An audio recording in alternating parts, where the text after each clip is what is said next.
Hey guys, Pie Guy Rules here, and welcome back to the topic of discussion. Today's topic, Pixar films. More specifically, theatrically released Pixar short films. Yeah, you guys know what I'm talking about. The shorts that air right before all the Pixar movies. Well, most of the Pixar movies.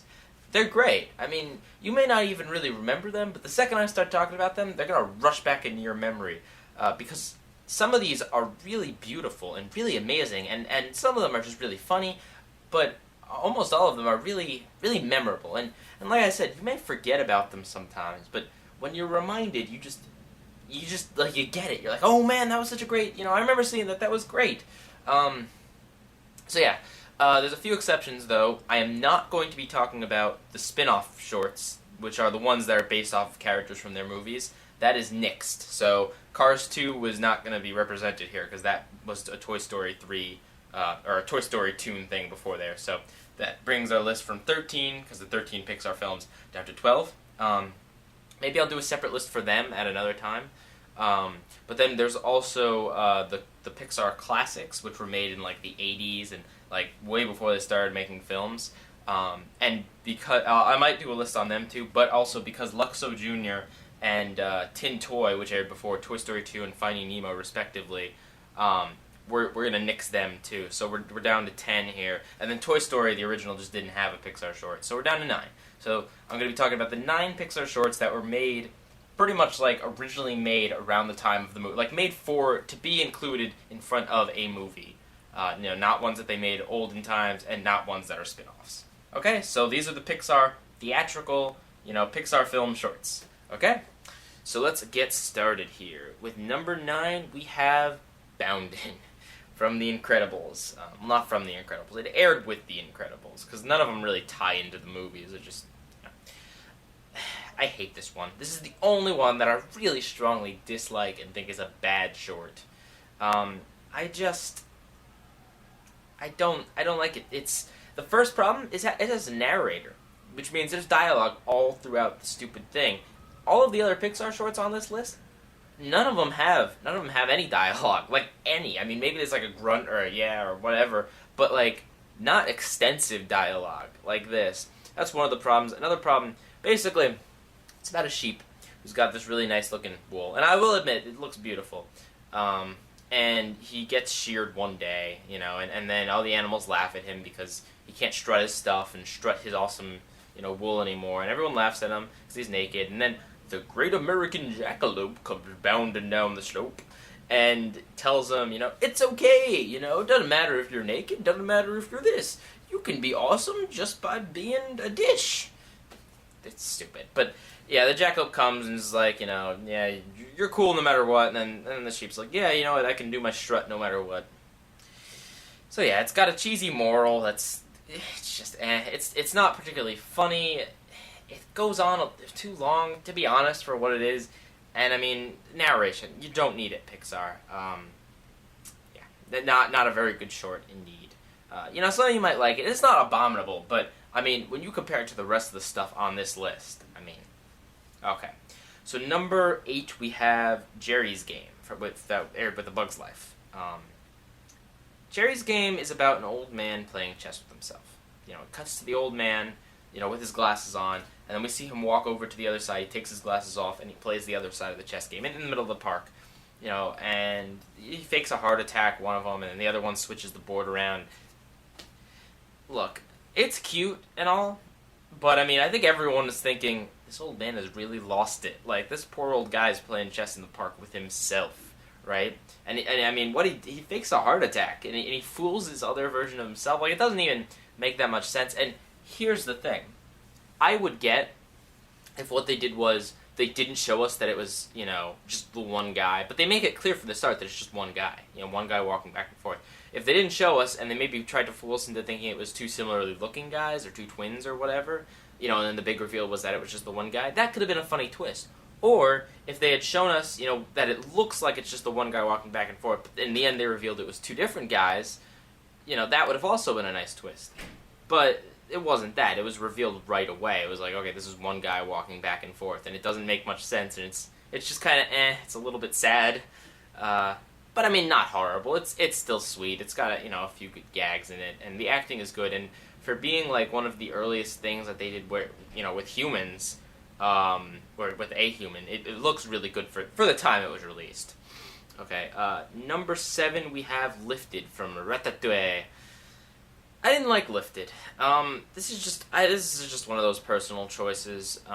Because the rest, I mean, all of these are really good. But aside from Bounded, but this one it's just personal choice. Basically what it is an alien taking a driver's test. It's like we would take a driver's ed test, but instead of driving a car, it's using a spaceship to abduct a human. And there's a bunch of gags where like the controls are insane. There's all these different little switches and stuff that the alien has to flick, and the guy that they're abducting bounces around the room and everything. And it's it's cute, it's funny, it's clever, it's interesting, but it's just kind of very one-off to me. It's just like this is the joke, and that's about it. There's some slapstick that's all right, but I don't know. It's just not as interesting as the rest of the stuff on the list, I suppose. Okay, so number 6 we have For the Birds from Monsters Inc. This one's a classic. I mean, again, not as revolutionary or groundbreaking or interesting or even as funny as the rest of the stuff on this list, but it is just classic. It is, these little birds are on a telephone wire, then there's this big bird who kind of looks a little bit like Big Bird from Sesame Street, but he comes on the wire and he weighs it all down, and the birds are like, you're ruining this wire, and they all start pecking at him, and then they realize that when he gets off the wire that they're all going to go flying because he's so heavy, and he slingshots them up. And I mean, there's a cute thing at the end where they all fly down naked, and it's cute. It is incredibly cute. It's good for a few good laughs, and again, for the time, I mean, it's really nice. But it's not as nearly sophisticated as some of the higher ups on the list. I keep saying that, but you have to when it's a list of mostly good things. Okay, so number 5 we have One Man Band from Cars. Now, I don't know if I mentioned it, but I didn't see Cars theatrically. I saw it at my school. And, the DVDs usually come with the shorts, like, as a bonus feature, but it's not like it plays right before the movie. So, obviously I didn't see it there. I only saw it recently when my girlfriend showed me the Pixar short collections. She got them on DVD and Blu-ray for Christmas. And I was really blown back. That's probably why I made this list, because it really made me remember all the nostalgia of these shorts and how good some of them are. Because some of them you see in the movies, and you think it's cool, and then you see the Pixar movie, and then you kind of forget a little bit about the short, and then when like I said, when you're reminded of it, you're just like, oh my god, that was awesome! Like, why did I forget about that? But this was really good. This was really solid. I think it's better than Cars, but I'll stop harping on Cars. It's cute. It's these two one-man bands. These two guys that are like, have the minstrelly guys that have all sorts of instruments all over them, and they're competing for a little girl's coin. They want her coin.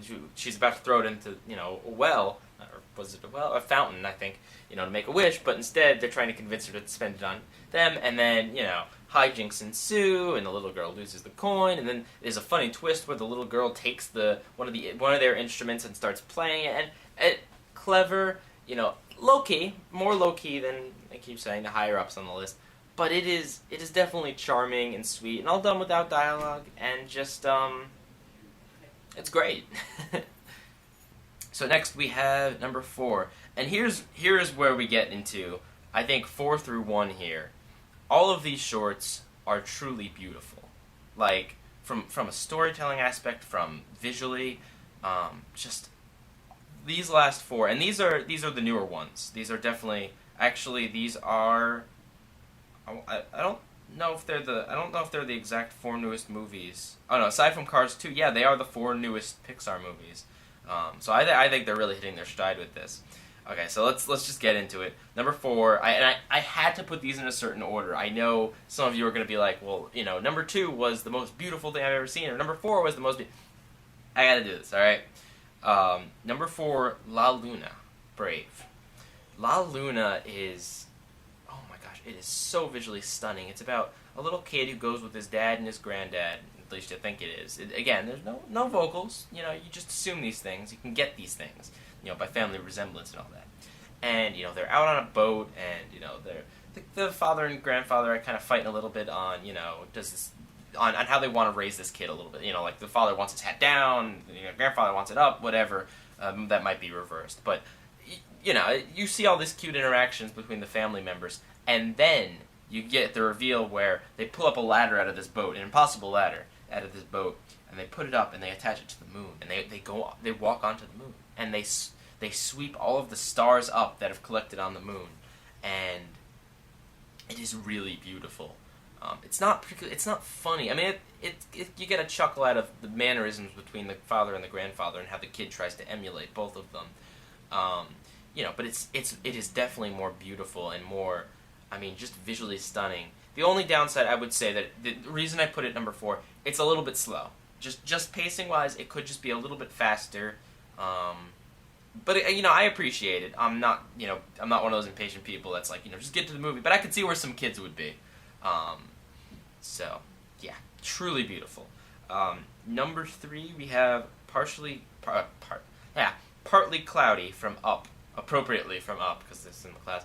But partly cloudy is it looks so good. The clouds look so good. They're these humanoid clouds. There's clouds with like human faces and hands and stuff. And the clouds look amazing. And what the clouds do is they take some cloud wisp and they mold together babies. Human babies, cat babies, dog babies. All sorts of babies. And then they puff it and they become real. They become real babies. And then these storks come fly in and they go deliver these babies. It's a cute setup. That in itself is cute. But then you get the one derpy cloud who's stuck with making all of these horrible animals, the violent animals like the crocodiles and stuff. And the poor stork, right? The guy makes these animals and, he thinks they're masterpieces to him, even though everyone else is making cute kittens and everything. He thinks they're masterpieces, and he gives them to... And again, this is all without dialogue. He gives them to the stork, and the poor stork gets attacked by every one of these animals. Like the porcupine pricks him, and, the crocodile bites him and everything. And the poor stork, and, he has to go deliver all these things.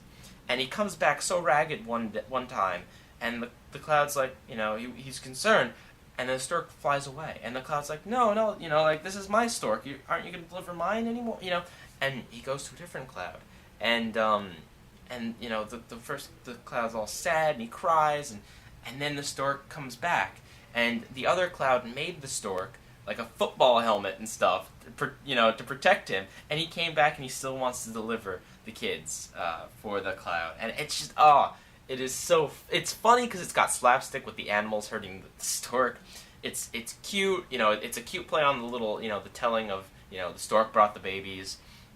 It's just, and beautiful. It's all around. It is a really solid short. And these next two are pretty amazing to beat it.